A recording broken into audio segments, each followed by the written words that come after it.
welcome to episode 55 of the PowerScore LSAT podcast.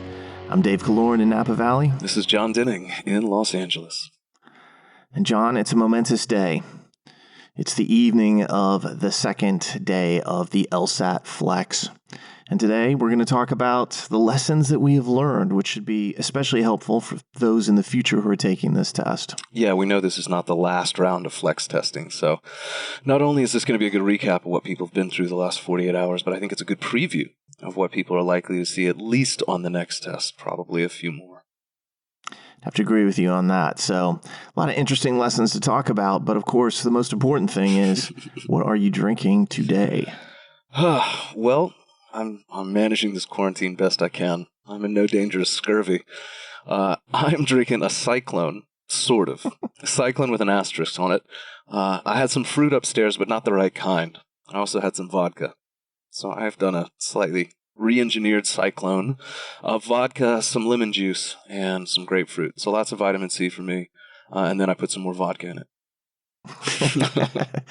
You know what I like about this drink? Vodka? Well, I love vodka, Sure. but also the fact that you've come over to my side of the drinking universe. A little bit. Get It's a out little of town. fruity. This is a colorful drink that I could put a little umbrella in and nobody would bat an eye. Fair enough. I wish I had a little umbrella. Alas, I don't even have straws. So I think what you did is you took a note out of my book here. I did. I don't have any passion fruit. No. So I subbed in the grapefruit, but it seems to get the job done. It tastes pretty good. I think it's a good substitute. What about you?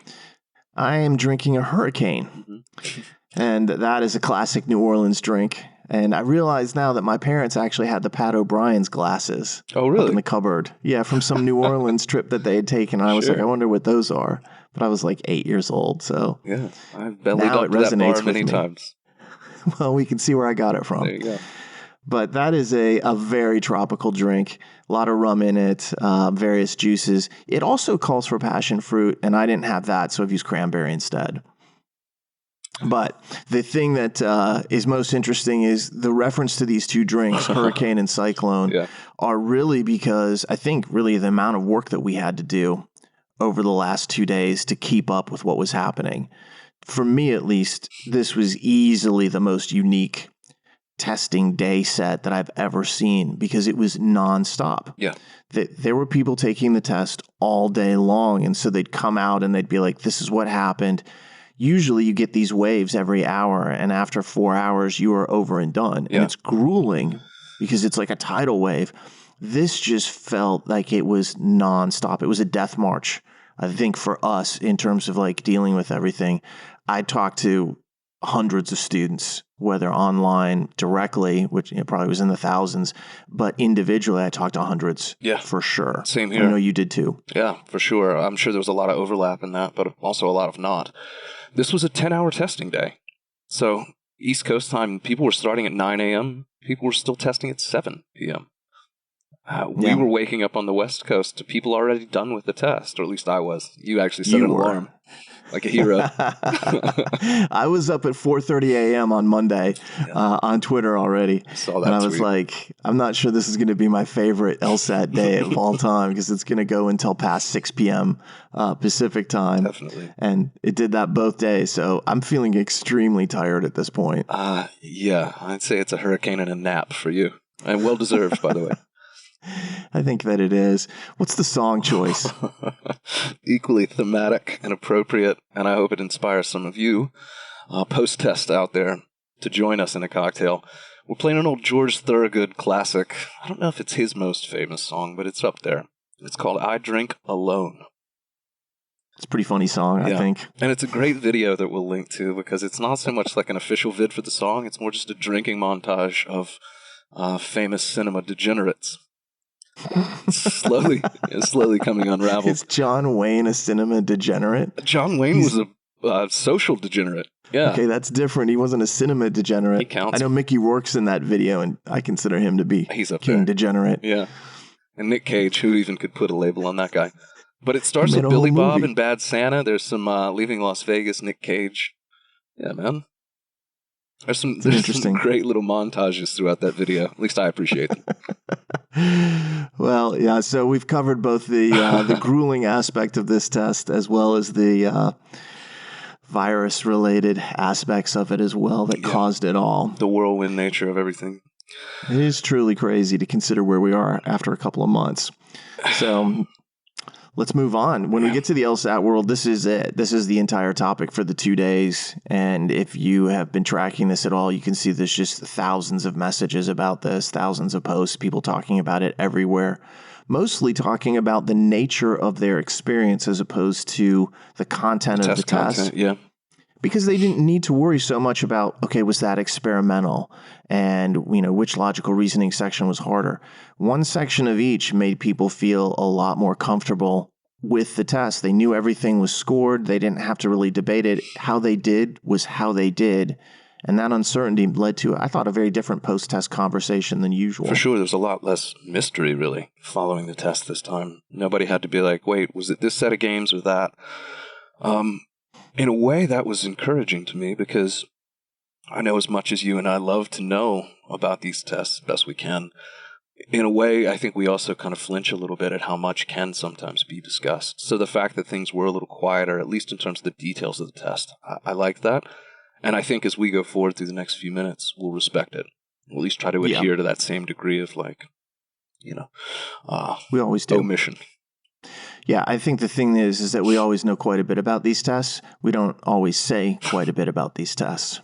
That is not going to be any different here. So there's certain restrictions on what LSAC wants to be talked about. Usually they give you, an allowance to talk about some of the generalities. We're not even going to talk too much about that, primarily because we suspect these tests will be used again for future flex tests, and we really don't want to influence the future test takers one way or the other. Yeah, possibly even later this week, as we'll continue to discuss about some of the things that have happened. Indeed. But let's start off with the fact that, as we suspected, they use more than one test form. Yeah, I was going to say, you just said test plural, which gives away a bit of this. There was more than one LSAT used both days. Yeah, and we had an idea that this might be the case because it just makes sense from a security standpoint. If the very first person who had taken this test had come back and just divulged everything online, that could have been prejudicial for later test takers, and extremely so if they knew a lot of the detailed information. So that didn't happen, number one, that I saw. I didn't either. And then by using multiple test forms, they kind of thwart that kind of negative effect that they might actually see out of there. Yeah, it seemed to be, to me anyway, it seemed to be less like geographically or time zone regionally based and more just time of the day. It seemed they made kind of a flip or swap about halfway through the day between the two test forms. That's exactly right. I noticed that as well. And consequently, the people in the morning, I don't think realized that later on people were taking different tests. Mm-hmm. And I saw people saying, oh, I thought this was hard, or I thought that was hard. And I'm like, are you guys sure you're talking about the same thing? Yeah. But I mean, that's on them to try to figure that out. And it's also, it tells you have to be careful and circumspect about what you're looking at online. Are you sure that it relates to the test that you took? Yeah, this was a strange opportunity on the same day to talk about two different tests. You don't see that very often. Yeah, we often know certain things are going on, but to see it on a widespread basis is rather interesting. So this is what we're going to do, because we always talk about predicted test scalings and things of that nature. And having two primary tests that they were using that were, I'd say, easily identifiable if you were looking around, we're going to very briefly touch on the nature of those two tests and then the scaling. And then we're going to move on from there and talk a lot more about the flex environment and what we learned. So I think we'll be pretty good with this. But the so-called first of the two tests, the ones that most of the initial test takers saw, this was a very interesting test because it had elements that have been used before, and we knew that's the case, but we can actually go back in the past and see when they used some of these sections and topics previously. As experimentals, Yeah, experimentals. And I'm just going to leave it out there and say that we can see it. I'm not going to tell you when we can actually see it from. But that test was 75 questions. And the way it was described in general by most test takers was that the logical games were pretty reasonable. They didn't feel like those were killer at all. I heard the word easy thrown around early on, but that the reading comprehension was harder. And one of the passages, a more science-oriented passage, was pretty tough. and that at least several of the logical reasoning questions had a high degree of difficulty. And that was the passage, or that was the test that contained the Motown reading comprehension passage. Yeah. So that should probably key a few of you immediately to know which one I'm talking about. And if you have a clear memory of games, this was the test with the logic game on crops, the fertilized and irrigated crops or fields. That's exactly the case. It also had 25 logical reasoning questions. So if you're trying to figure out where the 75 total count came from, logical reasoning seems to be the arbiter of that. That's exactly right. And so that test, we did not think that test was on the hard side. This would probably be something like a -10 scaling, maybe -11 at most, if you were looking at the regular 170 kind of level that we look at. On a flex test, where you're dealing with 75% of the questions, this was probably about a -7 for a 170 type of test. Yeah, it's always a little tricky to scale up because we're missing an LR section. It could have been brutal or could have been on the easier side, and that would have changed. If it was easier, I could even see this being like a -9. Original, like not on the flex, but the original -9. I think flex -7's a pretty safe bet here.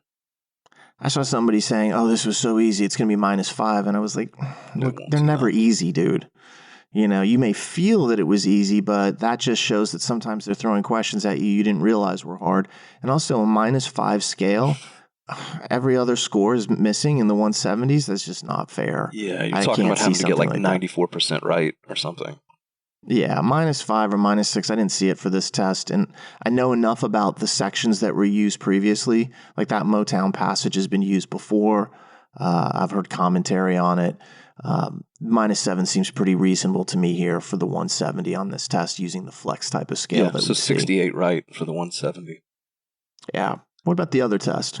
The other test, one of the immediate differences, was that it had an extra question. It had 76 total questions based off the fact that the logical reasoning, this is the test that was given primarily Monday afternoon, it appears, was 26 questions in total in logical reasoning. And what we heard about this, I think you'll agree with this assessment, Dave, is that the logic games in this were actually harder than the prior version, or the other version. I heard it described as sneaky hard is one of the phrases that I saw kicked around. I saw some people just say it was flat out hard, and then others were like, it was even worse than that. Yeah. Not hard for weirdness or strangeness, just hard in the sense of like a lot of these felt like you had to grind your way through them. LR, nobody complained much about it that I saw, despite having to do an extra question, as it were. And then reading comp, was there. Reading comp seemed pretty middle of the road. Yeah, I heard it described as, there was nothing really hard. There's also nothing really easy, but it wasn't a real problem. There were no highs and lows. I felt like I could handle it. This was the test, by the way, for reference, with the reading comp passage on the drilling aquifers. And it had a logic game. I heard Shakespeare get kicked around a little bit, but we'll call it theater plays, from what I could tell. And obviously it had more than that, but those are two identifiable elements. And with the extra question on this test, and also the logic games being harder, probably looking at a -8 scaling on the LSAT-Flex. So again, you have to know which test you took to have a clearer picture of how many questions you had to go through, as well as what the scaling would be. But the one test we'd say -7, this test we'd say -8. Yeah, interestingly enough, from a raw score standpoint, that means 68 on both for a 170. Get out there and get your 68. Get your 68, guys. Or if you're real ambitious, go one more. Yeah. This makes a difference, too. I've got a student who's right at that upper part of the 170s, and this is exactly where it makes a difference between like a 178, 179, and a 180. That, getting one of those tests is probably better in his particular position than the other test. So, sometimes the LSAC casino deals you a good hand, sometimes it doesn't. But the nice thing about both these tests is they seemed very reasonable. I didn't see anyone coming out who was just like, I can't believe it. It was so hard. It was impossible. There was a virus game on there that was, super difficult. And I'm talking about September 2016 virus game, not COVID-19. No, life is a virus not be game. One of those. But the virus game nobody wants to do. The virus game of life. Yeah, I know what you're talking about. Or some weird circular game or pattern or something. And look, back pats to both of us. I can self-congratulate here a little bit. When we did our crystal ball webinar about these flex tests, specifically talking a lot about the past 2 days and what we thought would happen. One of the bold predictions that we made is, look, expect middle of the road, expect normalcy, not easiness, but I'd be shocked, and I still would be, if they were to pull anything too strange out of the bag for this early guinea pig flex experience. And they didn't so far. Not that we can tell, and fewer questions gives them less latitude. You don't want a super easy or super difficult experience on this because you don't want the scale that goes along with it, because there's no room for error at 75, 76 questions. So it's funny you say, like, we went out on a limb. I personally don't see it that way. I felt like that was by far the most logical conclusion to make after analyzing the position that they were in with these test takers. I think it's funny that you feel like logical conclusions are not going out on a limb these days. But I take your point. That seems like the biggest roll of the dice of all. It's the best thing I've heard all day. Oh, yes, it's a strange landscape. Yeah, boy. But anyway, these more or less adhere to what we thought was coming. We won't get into more topics. We certainly won't talk more types. But if you want to go listen to our Crystal Ball webinar, I think you'll find that we were fairly prescient. Yeah, and I can say, just knowing the different logical reasoning that was used on these two tests, I feel pretty comfortable that we were accurate there as well. So go us. That something to use if you're going to take the June test is certainly go back and listen to that crystal ball that we did before. If July turns out to be a flex test, that crystal ball will still apply to it. And also what we're about to talk about here is going to apply to all these flex tests as well. 100%. So I think that'll be really interesting. And it also, for those of you who took the test, you'll be able to be like, yeah, that was my experience. Or, that wasn't my experience, and you can see the range of things that actually happened here. Yeah, I've had a few people ask me even today, now that these flex tests are largely behind us, and looking back at the crystal ball, would I change anything? Would I amend anything? Is that webinar still applicable for June? And my answer to all of those has been like, dude, it's more applicable than ever. It's about as perfect as we could have made it, given everything we've seen. I feel pretty good about that for sure. Me too. So what we're going to do here is we're kind of going to walk through the typical test day that people encountered. And obviously, experiences really varied. So at times we'll stop and talk about, the good and the bad that were encountered, as well as the likelihoods of what actually occurred. So really, it's the lessons that we learned from this and the tips that you can use if you have to take another one of these flex tests down the road. And it allows you to manage your expectations in terms of dealing with all of this, which I think is extremely important. Yeah. Expectations, behavior, knowing what you're in for or might be. And some of these are outlier events that we have to touch on in case you become the outlier. But for the most part, we'll kind of put them into context as we go, I think. Yeah, so let's actually start off and look at numerically what has happened over the past 2 days. And anybody who follows me on Twitter, and I recommend you do, would notice that I was actually updating the number of people who had started tests as well as the number of people who completed tests at various points throughout both Monday and Tuesday. And obviously, I was talking to LSAC frequently about this. And one of the things I'll say up front is they were obviously quite focused on this event. They knew that there were the possibility of some serious issues, and it looked like it was all hands on deck with them to deal with this. And I really, really appreciate their transparency, because when I had questions or I was aware of issues, I would pass it along to them, and they were very responsive. They weren't always able to solve everything, but it wasn't my expectation that they could do that. One of the big things is, do they care? Yeah. And in the past, if you go back like 5, 10, 15 years, I could point to a number of instances where they clearly did not care at all. This time I felt recently, they do care a lot more. So I really appreciate that. But they had almost 10,000 people take this test over the course of the 2 days. That's a pretty phenomenal number of people in a new testing environment to deal with. So on Monday, they had over 4,500 people complete the test, or at least start the test. Sorry. And less than 100 were unable to complete the test. So that is you think about it, and I'll say up front, for those 100 people, that's awful. I know, and I heard from a bunch of them, they were devastated because obviously they tried to start, there were problems, then it just ended. A lot of these were technical problems, and we'll talk a little bit about it, where they couldn't get connected or there was a problem with the Proctor. A few times people were in the middle of the test and all of a sudden shut down. A lot of this didn't look like it was technically LSAC's issue. It looked like, to me at least, that a lot of it was on ProctorU. Yeah. But one of the funny things that they said to me on late Monday is like, probably tomorrow there'll be fewer problems because we'll learn. Yeah. It's a new test for ProctorU. It's a new test for LSAC on this platform. And they knew there were going to be some problems, and there were. Let me add a bittersweet note to that, too. The vast majority of people who were unable to complete this, like you said, it was technical issues. It wasn't behavioral. It wasn't some sort of like rule violation where suddenly the roommate walked in and was like, I think it's D or whatever. You didn't see any of that, really. And the reason I call that bittersweet, Dave, is because it means, number one, people weren't breaking the rules, or at least weren't being flagged for it. But it also means a lot of these interruptions or incompletions were out of the student's hands. And that, to me, is the bitter part. Yeah, that's exactly the case. I didn't hear of anybody's roommate coming in and saying it's D and then running out. I would kill that person. Oh, yeah, that's the end of the line. It's an instant death strike. We no longer live together.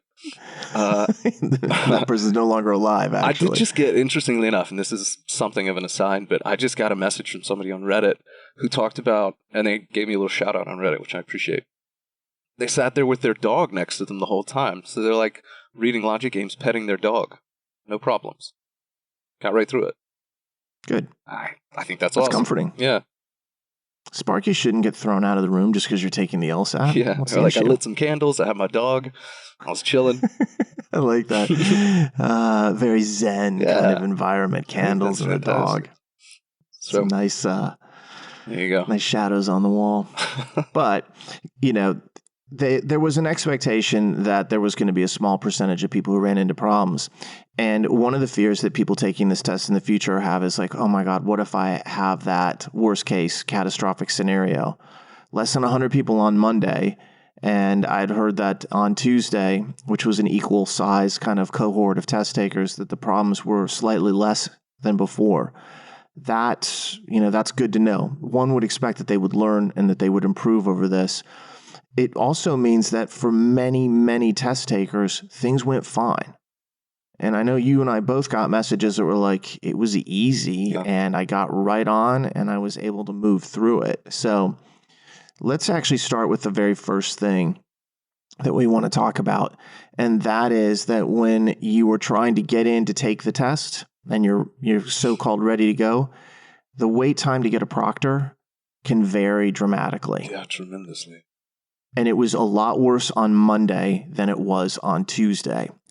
So it kind of worked this way. For some people, they were able to log on and almost instantly they had a proctor and they were getting started. And within just a couple of minutes, their test was underway and they were going. For those people, a lot of them came out raving. This was amazing. I saw messages that people sent to me that was like, LSAC really should be complimented for this. This is kind of incredible that they were able to do this in a short time. And just like always, the people who are happy tend not to say anything. Right. The problem is even though that was the majority of people, there were a few individuals, and I ended up talking to a fair amount of them, I felt like, who didn't have that experience and who ended up having long wait times. And by long, I mean 60 minutes, 90 minutes, 2 hours. Yeah.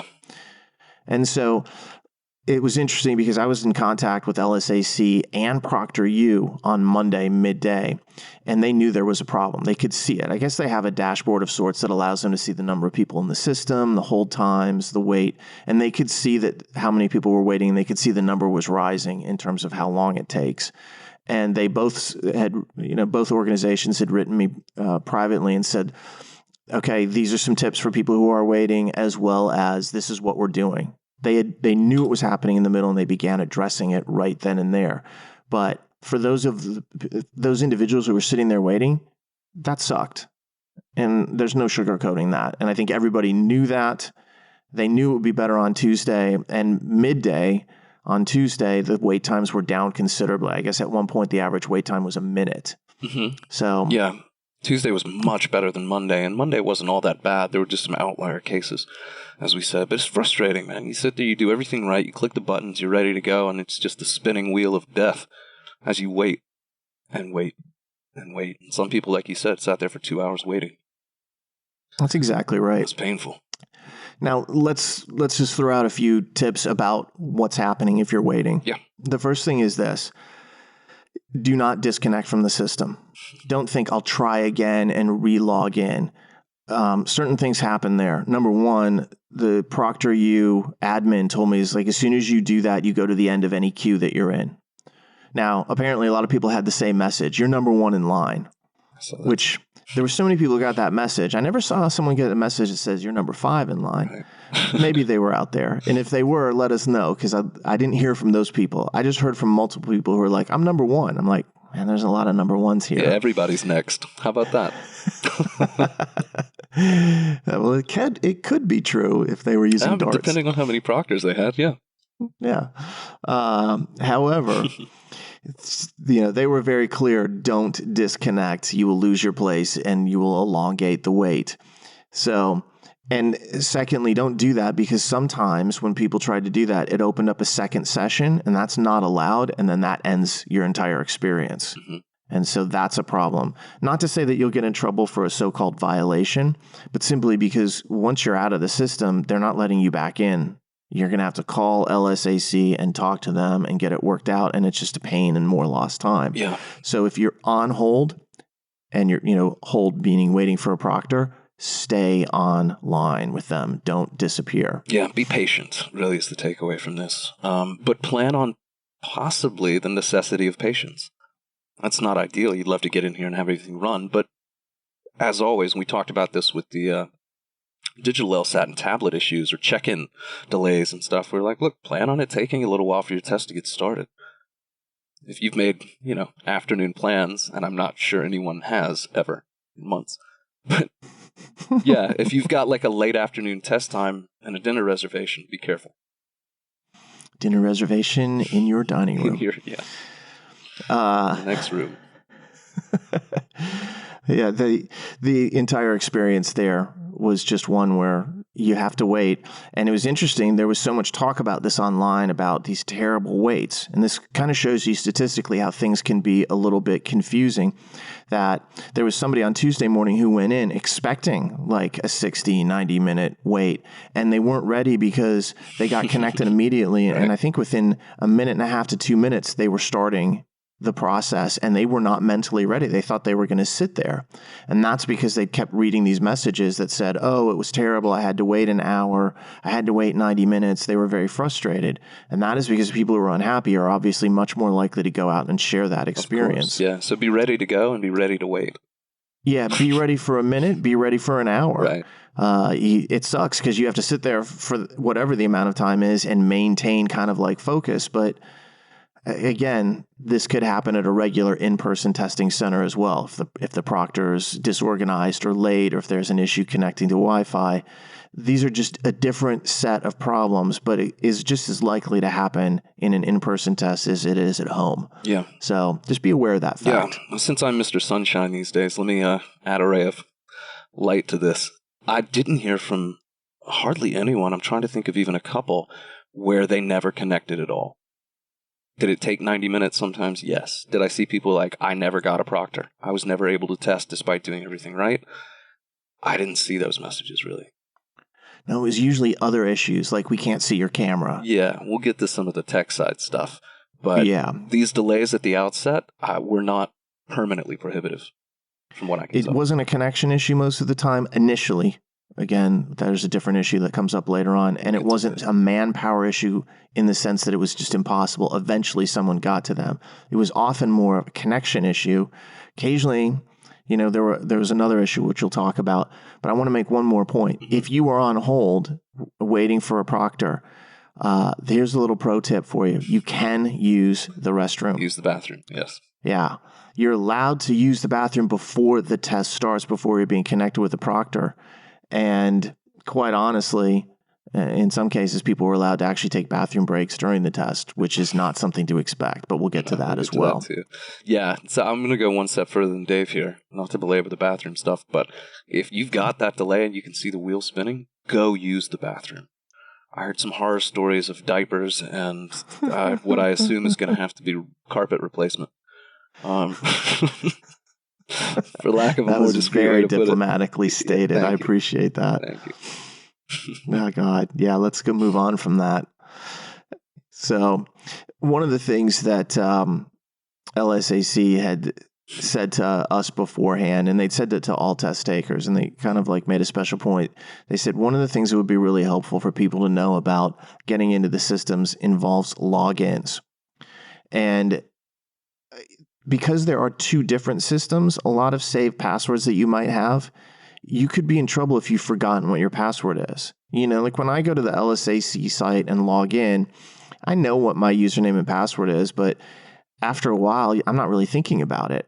When I have to go to the ProctorU site, if I don't remember what my login is and I try to use a different one, we could have problems. So one of the things I would advise all test takers to do is before the test day gets there, make sure you know exactly what your username and passwords are for both your ProctorU account and your LSAC account. You are going to need both of them to take the test. Yeah. Now, hopefully they're the same, so you just have to remember one pair of logins. But if not, you will need to know that. And the other thing is you probably want to check into your LSAC LawHub page sometime before you take that test, just to make sure you have everything and it is in fact working. So don't be like, oh, I know what my username and login is. Actually go test it. Yeah. So if you have never been to LawHub, it's not going to be cached there. So you need to make sure you actually have that. And I think that's a point that I saw a few people run into this issue and I was like, you need this information. And that would have saved a few people delays in actually getting started. Yeah. So this is all pre-test stuff. Knowing your credentials, knowing what to expect, using the bathroom, which one would think goes without saying. Take care of these things ahead of time. At some point, though, you will get connected with a proctor. You want to talk a little bit about that process and how it goes, Dave? I'm going to let you talk about that, but yes, I do. Okay. Do you want me to talk about it then? Yes, I do. Fair enough. So when you first log in and it's your time to begin, there is, as I understand it, a counter that begins to go down to 0. And then you get a start exam type of button that you can click, which will launch this almost separate portal. And this is all automated, as I understand it. What essentially the system that ProctorU has before you're even linked up with a human is the ability for them to just monitor and check your system. They're going to make sure your webcam's working, you've got a microphone, your internet connection, speed, that sort of stuff. These are what they'll monitor first. And if you have a problem, some people, for instance, couldn't get their webcam to work right away, you have the opportunity to reach out at this point for tech support. And of course you should. But you'll need those things to be stable and functional at the jump. At that point, they do some legal disclaimer stuff. No big deal, basically, that you acknowledge they're about to record you and you consent. You're going to have to ID yourself, which means you're going to have some sort of like LSAC approved government ID, whether it's a passport or a driver's license, something like that, government ID card. I don't think that this has presented too many issues for people, but I will tell you this, and I'm speaking from personal experience here. Make sure you look like your picture. Dave, I don't know if you've ever seen my passport, but it's a good 6 or 7 years old at this point. I'm clean shaven with hair to my shoulders, if not a little longer. I know this picture. And I get a lot of triple takes through airports and foreign countries at times because, well, it doesn't look like me anymore. I've cleaned myself up and not shaved. Although these days, it's starting to look like me again. Yeah, it's been a while for a haircut for me. Yeah. Ted Kaczynski at Beverly Hills at this point. Obscure references there you from go. Years gone by. Yeah. Once you get all of that taken care of, that's when you'll download an app from ProctorU, and that's going to launch essentially the interface that the proctor will come join you on. You won't see a proctor, as I understand it, but they can see you, and there's a chat feature. They're going to take control of your PC, and this is when they're going to direct you to essentially like show your surroundings, show the corners of the room, make sure there's nothing prohibitive in there, show under your desk or table if you're sitting at something like that. Let's make 2 points right here. Yeah, go for it. The first one is this, is that the proctor typically will chat with you. They can talk to you, though. Yeah. And some will. I think it depends upon how comfortable they are with that. And then secondarily, the process of showing the room around for many people was they lifted up their laptop and pointed it in different directions. But there is actually a kind of an allowance on the test that says you can use your phone as a mirror, or you can have an actual mirror. And I remember when I first read that, I was like, what the heck is that about?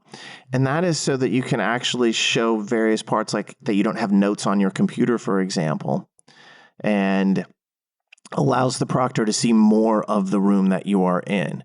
So I would have thought initially, no way they're going to allow a phone. Right. But in fact, they have it for so-called mirror purposes where you can turn the camera on, show various parts. The proctor could see your phone lens and be like, okay, I can see there's nothing over there. There's nothing under the table, what have you. And it's all good. Yeah. We'll talk a little bit about the variability of proctor scrutiny when we get deeper into this, but that's the general gist of how this goes. Once you do all of that, that's when you'll log into LawHub and be able to start testing. Perfect. There you go. So, a bit of a chore to get this thing all set up, but as long as you know what you're in for up front, you have everything more or less taken care of, then it's not a big deal. So now you've got your proctor. And now we introduce the human element. Yeah, exactly. This process. This is where we started to see a second point of variability. So the whole time to get into the test was obviously quite wide. And I'll make an observation that I don't have complete proof of, but I have some proof of. It seemed to me that certainly anecdotally and with some evidence, statistical evidence, that the start times early in the morning had shorter delays than some of the start times in the late mid-afternoon. I noticed that too. It almost seemed like things got backed up or something. They did. I know for a fact that at one point in the middle of Monday, they could see about midday that there were a lot of people in the system and that the hold times were rising. So obviously they focused on that aspect. But I think that's because there were more people taking the test. Mm-hmm. Whereas right at 9 a.m. Eastern, there weren't as many people taking it. And so there was no backup queue to work through. You were able to get through. So if you are a morning person and you're inclined to take it in the morning, it seems like you'll get the advantage time-wise. Now, of course, we hope that in the future there are no delays whatsoever and that everybody's on within a minute or two. But something to think about if that type of delay would make you extra nervous or overly worried. Yeah. Maybe start earlier. Perfect. But again, you're dealing at that point with a human being, and this is where inconsistencies begin to arise. And we saw a fair degree of inconsistency, frankly.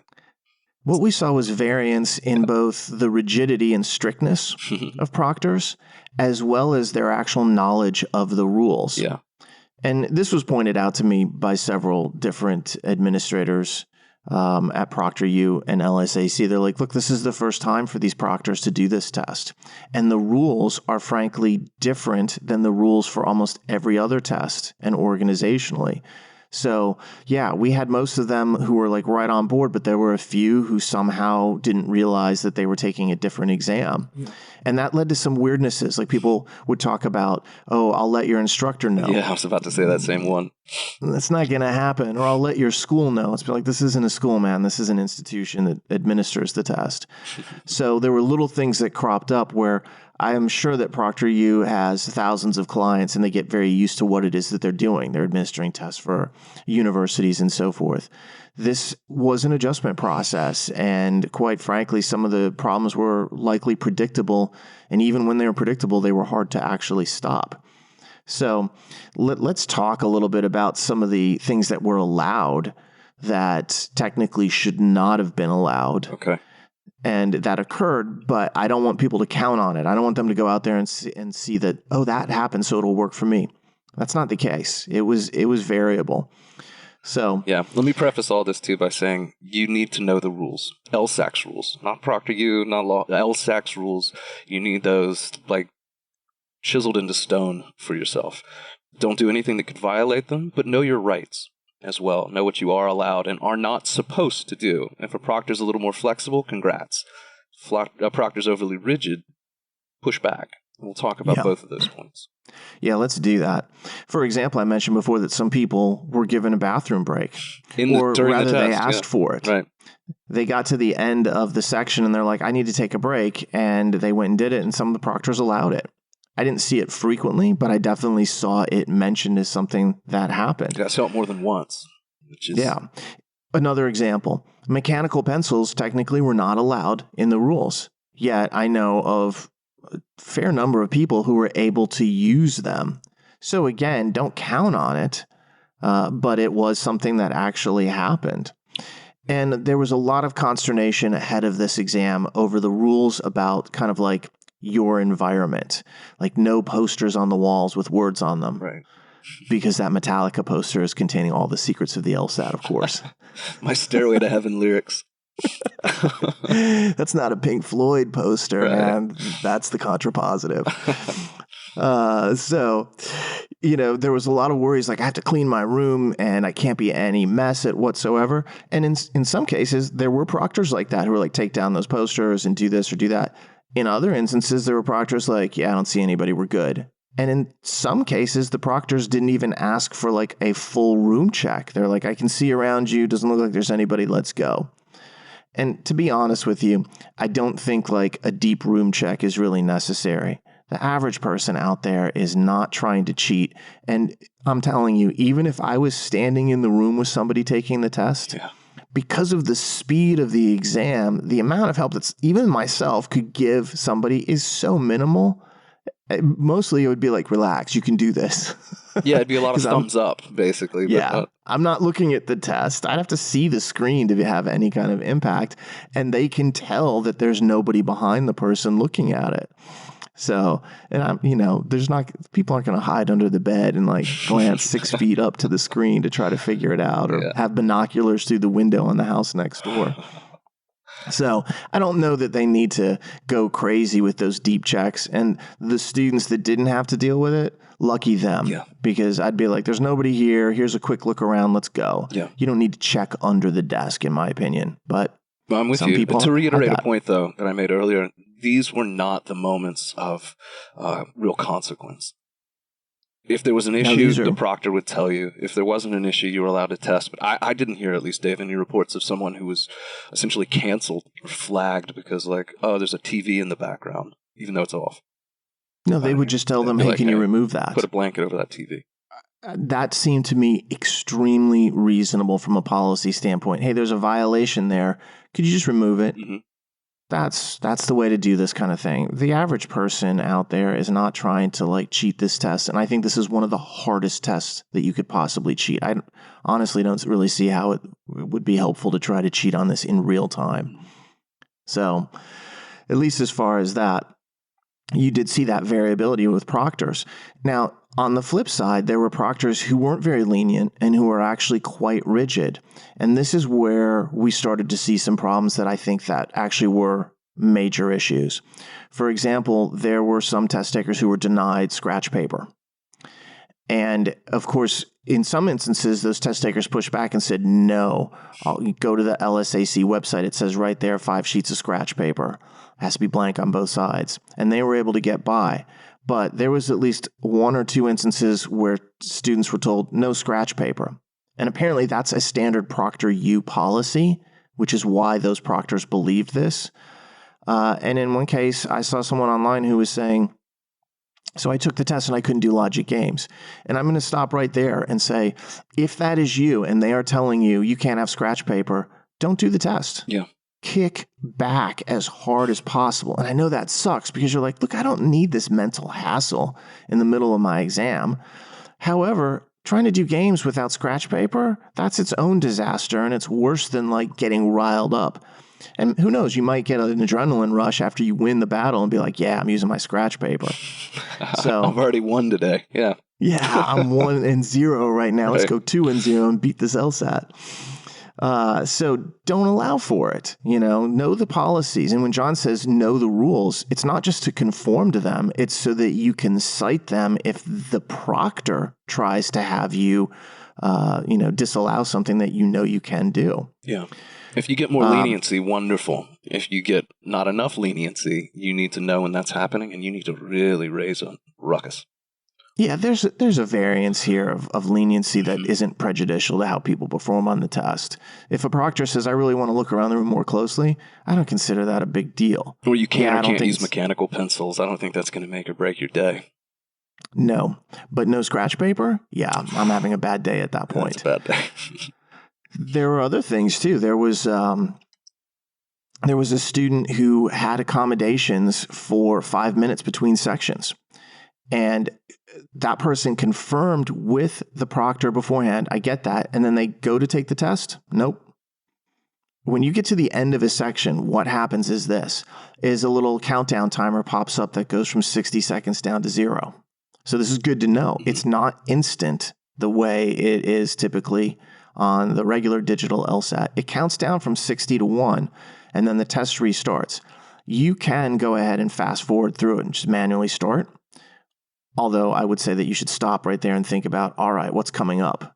Because you can see the number of questions that you're about to face. So you do have an idea of like 27 questions. I'm going to do reading comp. What do I need to do here? And you have 60 seconds to think about it. Huge advantage, in my opinion. Yeah, you can organize your scratch paper. You can sharpen a pencil.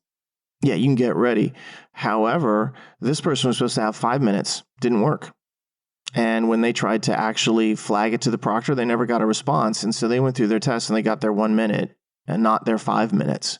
And of course, they had an accommodation for a reason and it didn't work out. And that really is something where there was clearly the proctor wasn't aware of it, or even though they confirmed it, just didn't take note of it. I don't know why that it happened, but it was there and it didn't work out. Know what your rights are in a situation like that. Confirm it. If you have an accommodation, be like, this is going to happen this way, right? And if it doesn't, stop taking the test. Yeah.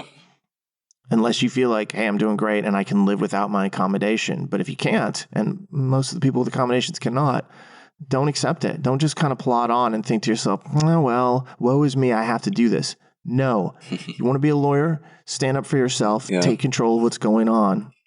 Get a 1-0 victory against the proctoring people. Yeah. Look, you're always entitled to relinquish some of your rights, but don't have them taken from you. So if you've got those accommodations, they're yours. You deserve that. You've earned it. Don't let anybody steal that away from you. I will say that 60-second break, because I know there's some people out there wondering this. I would be. I can make a mad dash to the bathroom in 60 seconds, I bet. You're not allowed to leave the webcam view once the test begins. So you can mess around on your desk. You can rearrange scratch paper, pencils, whatever you've got. Take a sip out of the little drink thing you're allowed to have. But you cannot actually leave the field of view of the webcam. I suppose technically you could still go to the bathroom. Not again, man. One time was enough, dude. Yeah, all right. Can't hear this just again. Keeps coming up so much. Not just by me. You're like a child. I know. You just, you turned a beautiful phrase with like, don't relinquish your rights, and now we're right back to bathroom humor. No. Poetry to Can't handle it. But that is actually a really valid point. And by the way, the at least one of the people I'm aware of who did have a bathroom break, they asked the proctor, and the proctor said, you can go ahead. Yeah. So they didn't just bolt off. Right. They actually asked for it and got it. So, you're technically not allowed to leave. Don't push it. Yeah. Point being, don't count on any of that. That 60 seconds is still you in the seat. Now, there were also problems inside the test with some proctors, and I think these are more maddening. Like all the stuff we've talked about previously with proctoring is kind of irritating or, beneficial, but there were times when microphones were left on by the proctors and then ambient noise from the other side came into the room. That's distracting. And when the proctor's dealing with multiple students, so if you start messaging them, their first response isn't to run over and look at your message. They're like, I'm dealing with this person. I'll get to your message. So you might have that noise come in for a bit. So you want to make sure they turn off their mic. And then occasionally there were random proctor interruptions where they would just appear during the middle of a section in the chat box and be like, they might take over for a second of your computer. Oh, I'm seeing a problem. Mm-hmm. And that would stop the test, or at least your ability to do the test for 60 seconds, 2 minutes, 3 minutes in some cases. So again, I would file a complaint about those kind of situations happening. It also depends on the nature of the complaint. If the proctor just randomly showed up and started talking to you, as did happen, that's a problem for me because I'm taking a test, man. If they showed up and they're like, we've got a problem with your connection, that's different, and they have the right to do that. So know exactly what your rights are. As Jon eloquently said, don't relinquish them. Yeah, don't let them be taken from you. Part of your rights is the full time, and this is the problem with what Dave's actually addressing right now, is when these proctor interruptions occur, the clock keeps ticking. So people are sitting there trying to do a reading comp section, and the proctor suddenly comes on and is like, I need to do this adjustment to your system. It's like, while you do that, I'm losing valuable time. And it's not like they can pause it or reset the clock. It's just gone. I saw so many reports from people saying, like, I lost 40 seconds in section 2. Or it appears I lost that they 3 do minutes not, in section 3. Yeah. It appears they don't have the ability at ProctorU to pause your test or to reset it. And that's an important thing. And I'm sure LSAC is listening to this. And if that is the case, maybe see if there's a way that systemically ProctorU can do that, because it would be really helpful in some of these instances for them to be able to come back and be like, okay, we're going to go ahead. We saw that you lost 3 minutes while we fiddled with your camera. We're going to grant you an extra 3 minutes and reset it. Yeah. It becomes a little slippery, obviously, when the people who don't even know what the LSAT is are suddenly in charge of the LSAT timing and overall administration. Be like, oh, hey, by the way, on question 6, that's where we paused for 5 minutes. I mean, I don't know what I could talk a proctor into. But if they had that level of control, who knows? I know. That's people are getting bathroom slippery breaks. Slope. Yeah, these are the debates you end up having. Exactly. You know, they're not doing it, and how much power do you want to give them? But you want to give them enough power to actually correct simple and obvious errors. On the fly, yeah. This is LSAC's problem. Though. Yeah, exactly. Yeah, we can just talk about it. We don't have to fix it. We can just tell them, hey, you guys fix it. It's always the place I prefer to be. Yeah, so ultimately, though, the proctor issues did cause some problems, and severe ones for individuals. And so this is, one of those situations where the testing experience was compromised, and you have to then make the decision as to whether or not to complain, what to complain, about, how much, how loudly, and then whether or not, to determine whether to keep your score or ask for a retake. I know that in the cases where people had issues, LSAC is either trying to have them possibly retake later on in the week, or they will set you up with the next LSAT, which in this case would be June. So you're going to have to talk to them. And I told that to several people. I was like, there's no other choice here. You have to explain to LSAC what happened. There is a recording of what occurred, so they can always go back and confirm or disconfirm what occurred. But then you're going to have to work out with them what occurs. They will try to fix it. It may not happen immediately. And of course, I realize how frustrating that is. Yeah. I'm not apologizing for them. I'm just explaining the way it's going to actually be in reality. Yeah. One big upside, though, of at-home testing like this, digital testing, is I saw people on Monday who had issues that are already rescheduled for Wednesday or Thursday of this week, where presumably they'll get their score at the same time as everybody else. I mean, it's brutal to wait an extra 2 days when you thought you were done. But at least you can get in the same cycle. That's exactly right. Yeah. So ultimately, the problems that existed with the proctors were one issue. There were technical problems that occurred as well that were catastrophic. I've had more than a few of those today, regrettably. And in most instances, what has occurred is that somewhere during the test, it wasn't necessarily proctor-based, although sometimes it was, the test just stopped functioning. Sometimes it was like a disconnection issue, like you have a weak connection and the proctor would come in and they couldn't fix it. Sometimes it was the camera that seemed to be causing a problem. Like all of a sudden we can't see you, we're not going to allow for that. And in some instances, it wasn't clear to me what actually caused it. And so there have been instances where people started the test, and as we know on Monday, there was less, a little bit less than 100 people who just weren't able to complete. These were the types of problems they had. They got into the middle of the section, and they were out. Yeah. So I was helping somebody earlier today, and she had been doing really well, very nervous about the test apparently, and was doing well in the second section. And all of a sudden there was an issue. The proctor came in and she was talking to the proctor. She's like, I've lost 5 minutes. I've lost 10 minutes. My section's ended and the test has moved on to the third section. And the proctor was like, go ahead and finish the test. She's like, 10 minutes is gone in the third section. I'm not finishing the test. Right. Why would I do that? I mean, that's not real. I've just been down for 30 minutes now. What's happening? Yeah. The test is finishing itself at that point, which is a pretty helpless feeling. But she made the right decision. She didn't try to power through something that was well beyond the realm of reasonable. Yes, and if you're one of the unfortunate few where that happens, you have no choices here. Stop the test. There's no point in completing it.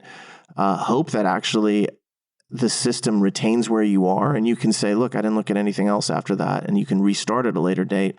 But you're going to have to contact LSAC and talk to them directly and see if you can get a retest or restart the next day or a couple days later, at hopefully at best. Yeah, speaking just personally, I'd be surprised if they let you pick up where you left off. I think they'd probably just restart you back with a new test. But, again, this is all new territory, man. The system technically allows for this, and they had said in the FAQ that if you have disconnections, that they can store where you were and restart you. But I saw fewer just total disconnections and a lot more the proctor showed up, intervened, cost me all this time, and then was like, okay, continue. And I was like, no. Yeah, a bit anecdotally, I've heard a report or two from some people who talked to LSAC, and were basically told because they completed the test, their options were a free repeat in June or whenever, as long as they were willing to cancel this score. Which means you completed the test, maybe you lost 40 seconds in section 3, but you'll never see what you did. If you want to cancel, you can take it again for free. If you want to take it again, period, and keep this score, you pay the $200 again. Which is a little rough, but I'm not down with that. It's tough to say, yeah. I've said this before. It's like if there's a problem that stops you from completing the test, you need to be offered the ability and option to complete the test within the next 7 days. Especially because it's on a computer at your house. Yeah. Now more than ever, that seems reasonable, doesn't it? It really does. And we know there's multiple test forms. And it's like, look, no one knows anything about these tests that is a student that's taking them. They don't know the content. Let them have a different test 2 days later. It's not going to hurt anything. And I really hope that that's the option that they're going to offer. I know that they were working on that. They didn't want to commit to it. And I think that's completely reasonable until they know for sure. But I truly do hope that is the option that they're like, that's good to go. Yeah. Yeah. For anyone listening to this too, I hope you know we're highlighting these issues and difficulties, not so much to bag on ProctorU or LSAC or anybody, but really just to prepare you in case you were to face something like this, God forbid, so that you know not only how to potentially prevent it, but also how to respond if you find yourself in this really unenviable position.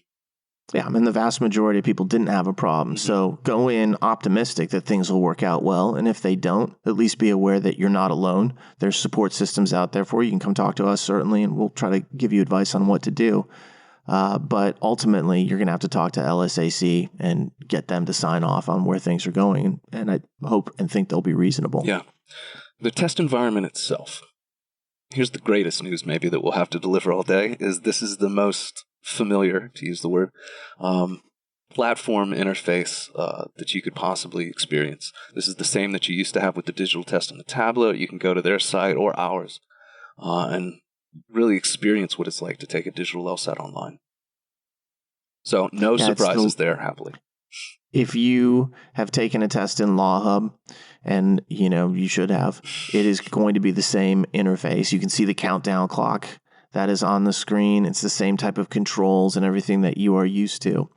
So that is something that you want to make sure you're comfortable with. And a shout out to us. I've had a ton of people say, thank you so much for offering flex tests. It gave me a really good sense of what I was dealing with in terms of the time and the way the scoring worked out and how things were going to actually be. Familiarize yourself with what you're going to be facing in the LSAT-Flex environment. The tools are out there for you. Make sure you take advantage of them. If you walk in and you're like, oh, I didn't know it worked like that, I'll be honest, the onus is on you. Yeah, that's your fault. You got to educate yourself when you have a new environment that is occurring like this, because it is definitely new, and we all know why it's happening. And I know that LSAC is pretty proud of the fact that in a very short period of time, they spun this up, because it was obviously a big undertaking. And I'll give them credit for being able to pull it off, I think, relatively successfully. I know the people who had problems. I feel terrible for you, and I understand that. The majority didn't. So you have to educate yourself about the experience. Yeah, if you're not sure what Dave's referring to there, we have at least 20 Flex tests on our website right now that you can go purchase and take and get full analytics and feedback and scoring and performance analysis, etc. They scale the right way. It's really a pretty cool system that we've worked our tails off to produce in a short period of time. So take advantage of that. If you're not sure how this Flex stuff works, we got you covered. Yeah, kudos to our IT guys. Yeah, you and I actually had very little to do with it, if we're being honest. Yeah. We didn't do anything. No, not really. We pointed. You did. You did more than I did with the scaling and stuff.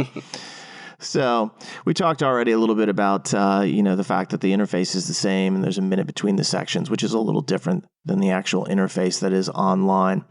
But just to kind of close things out, there was one other tip that I had heard that related to the LSAT writing. And if you try to take the LSAT writing immediately after the LSAT-Flex, you may run into some problems. So if that is the case, what you need to do is completely close out of the LSAT-Flex before you then launch your LSAT writing. You don't have to do it immediately afterwards. A bunch of people wanted to. They're like, I'm here, I'm going to do it. But if you decide to do that, you have to close out of the Flex. And it's not just enough that you close the browser that they were using for the Flex. You have to close out of the ProctorU software, which is the log me and rescue stuff, and basically close the whole system down, close out of everything. And then you have to kind of go back in with your browser and restart for the LSAT writing. Yeah. You do that, you shouldn't have any problems. But if you've got parts open, the system will not recognize your ability to take the LSAT writing after the test.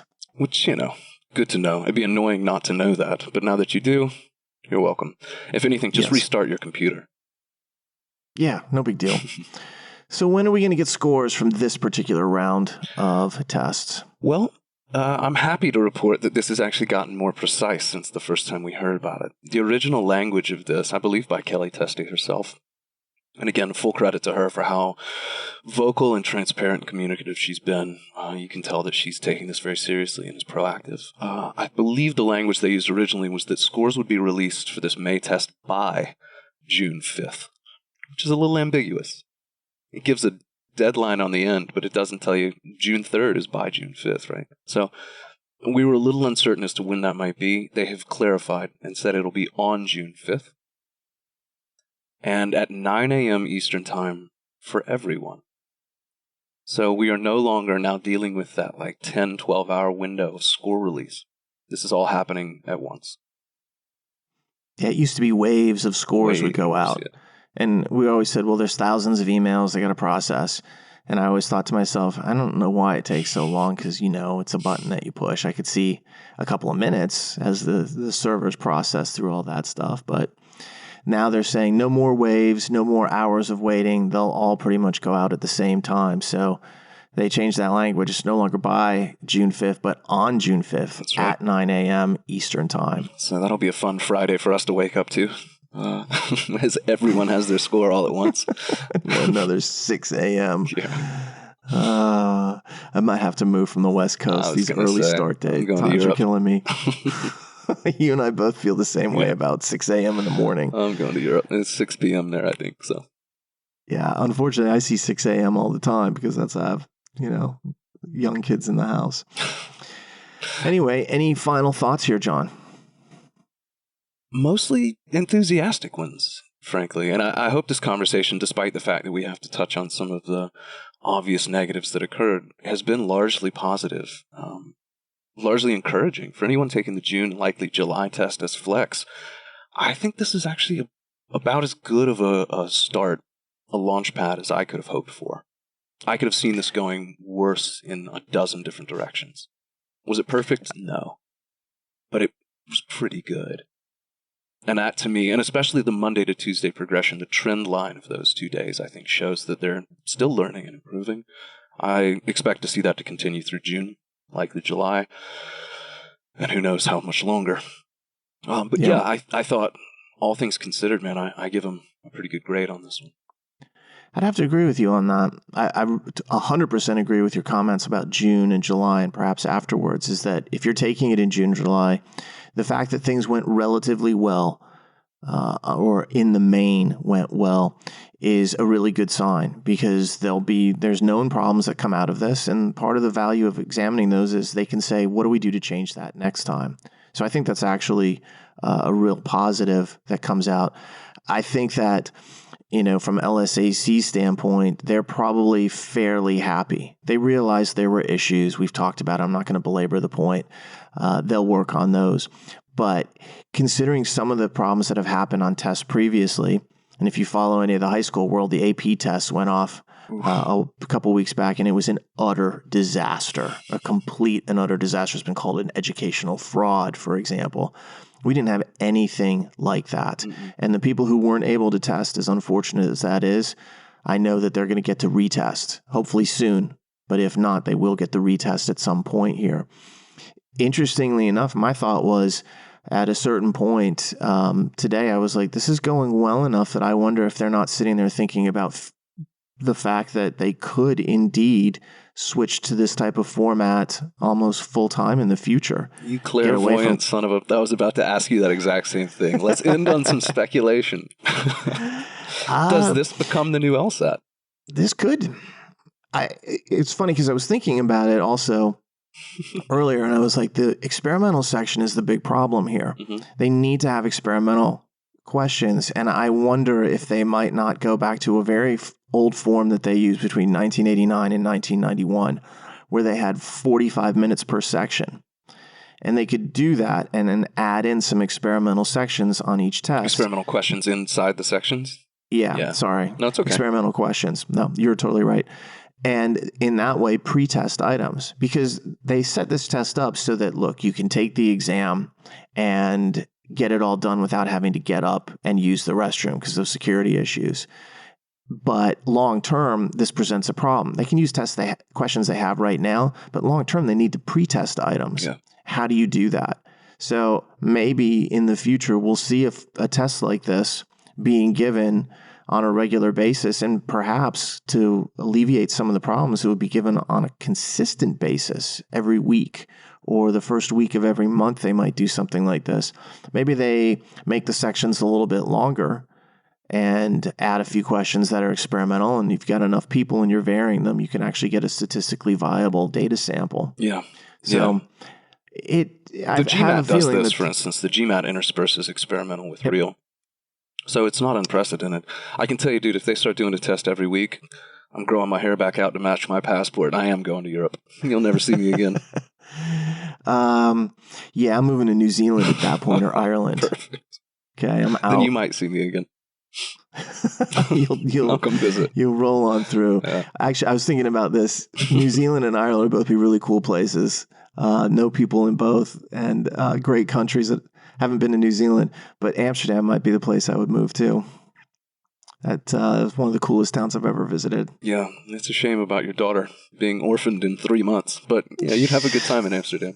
she can up and go with us. Yeah. What are you talking about? Oh, I just mean you wouldn't survive it. Yeah, I would. I'd be fine. Maybe. So anyway, I do think there's a possibility that, they feel comfortable enough. But as far as the future, the first thing is let's eliminate the rest of the problems, get it down to as low of an error rate as possible, and then they can really look at that more closely. But you might have seen a preview of something that in 5 years becomes the standard. So pretty interesting as far as that goes. Yeah. All right. On that note, we're going to close it out. Hopefully that was helpful. And if you're taking one of these LSAT-Flex tests coming up, just keep in mind, be aware, know the rules, know what's going on, have your expectations managed in terms of what could happen, and that'll prepare you as well as possible to go out and destroy the test. If you get a chance, please subscribe to this podcast on iTunes, Spotify, YouTube, or anywhere else you may find it. And if you enjoyed it, leave us a comment, give us a rating. And if you have questions that you'd like us to address in a future episode, please send those to lsatpodcast@powerscore.com. On Jon and my's behalf, we hope you have a great week. Stay safe out there, and we will talk to you soon.